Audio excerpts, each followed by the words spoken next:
Hey guys, good afternoon. Jason Klink here, and I wanted to give you the Next Home CNY Realty version of the podcast, but we're doing a lunchtime live today. Wanted to go lunchtime live just for the simple fact that I haven't done it since the end of last year, and we're going to talk everything about the local real estate market. Oh, hang on one second here. I want to make sure that my friends on Instagram can hear me. There we go. So I just wanted to make sure that we have the right connection here. Anyways, so the local real estate market, I was just gathering up some information today because I figure that there's still quite a few buyers out there considering buying their new home. And unfortunately, there's not a lot of homes to buy. The home inventory is just unbelievably low. It's very, it can be desolate to buyers at times and aggravating, frustrating, just for the simple fact that there's buyers that really want to buy a house and there isn't the house there to buy. I was looking at some mortgage information today, some interesting mortgage information.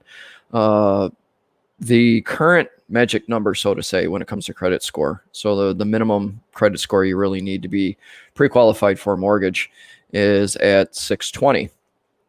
I also found out that and this all depends on the mortgage lender. This is by no means set in stone. Depending on the mortgage lender is depending on what they look at for credit score, credit rating, debt to income, and ultimately a pre-approval for a mortgage. So the lowest credit rating right now, as I understand it, 620. If you want the prime A plus lending score for FHA or government loans, I believe you need to be at 580. I'm sorry, 680 for that. And then for conventional, you need to be up near 760. But like I said, each lender is different. All the information that they look at ultimately determines your credit rating, but that's basic FICO score as I understand it. Mortgage rates. If you're a buyer right now or you're considering buying a home, keep an eye on the mortgage rates. The mortgage rate,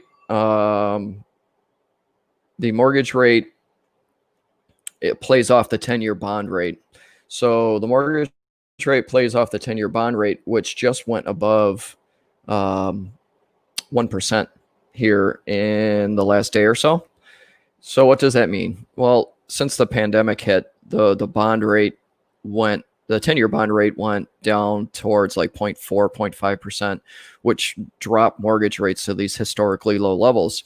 I've seen mortgage pre-approvals for some lenders, for some buyers that were right around 2.65, which is unbelievable. But and that's at that lower 1%, less than 1% bond rate. Now with bond rates creeping up over 1%, you may see in turn mortgage rates start climbing higher and start creeping up on 3% again. Now, if mortgage rates happen to shoot up to 3.5% next week, it's not a horrible thing because 3.5% is still outstanding. When you think about the 1980s, when you bought a home, your mortgage rate was probably 11%, 13%. So, 3.5, but there's a huge difference in a mortgage payment when you go from 2.65 to 3.5%. It adds quite a bit of interest on your mortgage loan. So if you're a buyer right now and you're on the fence about buying a home, I know there's very low house or home inventory, but it may be a good time to lock in a pre-approval at the lower mortgage rate in case it starts creeping up above 3% at some point over the next quarter or so.